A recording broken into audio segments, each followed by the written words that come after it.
Bienvenue à une nouvelle leçon du cours pour programmeurs en Java, intitulée « Gérer la disposition ». Alors, comme vous devez le savoir, de nos jours, Internet a pris une ampleur au niveau de l'utilisation. Alors maintenant, il s'oriente beaucoup plus vers des pages dynamiques et même la façon de programmer devient d'une manière dynamique. C'est-à-dire que vous avez besoin de remplir des formulaires qui attaqueront bien sûr des bases de données locales sur le même poste, voire même sur des serveurs, voire même sur des segments différents, c'est-à-dire de l'autre côté, dans un autre segment au niveau d'Internet. Alors pour ceci, vous avez besoin de construire, si vous voulez, de concevoir des formulaires. Et bien sûr, ces formulaires, vous les envoyez. Alors, il y a soit les scripts CGI qui s'occupent, bien sûr, de pouvoir transporter les informations de votre formulaire vers les bases de données, soit vous avez des servlettes qui sont beaucoup plus sécurisées et plus rapides. Alors maintenant, l'objectif de cette leçon-là, c'est de pouvoir travailler, si vous voulez, la plateforme de construction des formulaires pour vous montrer un petit peu comment Java gère la construction de ces formulaires pour pouvoir y insérer des informations, des boutons et ainsi de suite. Alors sans plus tarder, le menu.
layout, new grid back layout. Donc vous voyez le grid back layout, il va nous permettre de construire une matrice, mais une matrice personnalisée. Donc c'est une matrice avec laquelle on peut choisir les dimensions de chaque cellule au niveau de notre matrice.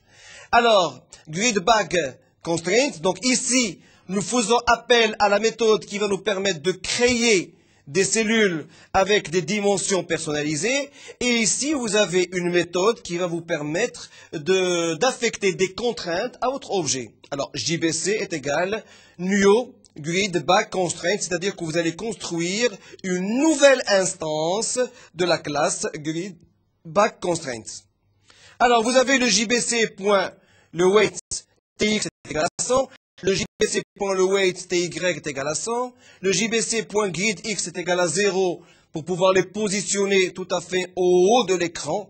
À ce niveau-là, lorsque vous avez des coordonnées 0, 0, c'est à ce niveau-là que vous allez positionner votre objet. Là, bien sûr, c'est la dimension. JBS grid height est égal à 1 et grid height est égal à 4. Et puis, add new canva JBC. Donc, c'est un exemple qui va vous permettre de tracer une matrice et on va la voir tout de suite. Alors, le border layout, le rectangle à gérer est divisé en 5 sections cette fois-ci. Nord, sud, est, ouest et centre. Les dimensions relatives des différentes zones sont déterminées dynamiquement. On ajoute des composants avec des commandes du type add new button, OK, Nord et ainsi de suite. Et on va voir le tableau tout de suite. Le tableau qui va être créé, bien sûr, il va y avoir plusieurs positions. La position nord, la position ouest, la position center, la position est et la position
chaque matrice, vous avez la possibilité de créer des bordures.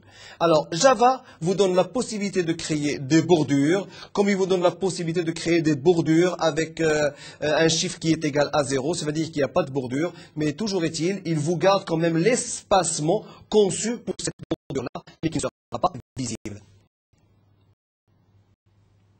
Tous les composants qui étendent le J-component peuvent être munis d'un bord. Les bords sont construits à partir de Border Factory. Donc, bien sûr, c'est la commande qui va vous permettre de faire ça. Un bord petit, c'est-à-dire un bord vide, permet de créer un espacement autour du composant. Alors maintenant, si vous voulez effectivement avoir un espacement autour du composant, vous allez créer un espacement, mais un espacement qui reste vide. Automatiquement, vous allez laisser de l'espace entre les deux composants. La disposition manuelle. Alors maintenant, si vous n'avez pas besoin d'utiliser le layout, vous avez aussi la possibilité d'utiliser tout ça manuellement. Parce que le layout, c'est une commande dynamique et qui vous permet de faire ça d'une manière automatisée. Alors maintenant, si vous voulez le faire d'une manière manuelle, vous avez d'autres commandes et d'autres méthodes qui vont vous permettre de faire ce travail-là. Il est possible de disposer manuellement des composants. On n'emploie pas de layout manager, comme je viens de l'expliquer. Et à chaque fois que l'on ajoute un composant, on en précise la position et les dimensions par rapport à la méthode setBounce. Alors, contrairement au layout, puisque la matrice était dynamique, elle nous permettait d'avoir des positionnements automatisés. Maintenant, lorsqu'il s'agit de travailler manuellement, pour chaque composant, il va falloir spécifier les coordonnées exactes pour pouvoir les implémenter au niveau de la matrice. Alors, vous avez un programme, vous avez le set layout qui est égal à nul. Alors, le bouton OK, vous allez créer une nouvelle instance de l'objet bouton de la classe bouton. Vous allez ajouter added OK. Et puis OK.setBounce, X, Y, avec bien sûr, si vous voulez, les dimensions, les coordonnées X, Y et les dimensions bien sûr de votre composant. Alors maintenant, si vous avez besoin d'informations complémentaires, vous pouvez toujours vous connecter au site de Netuno en cliquant sur le lien MedNetU.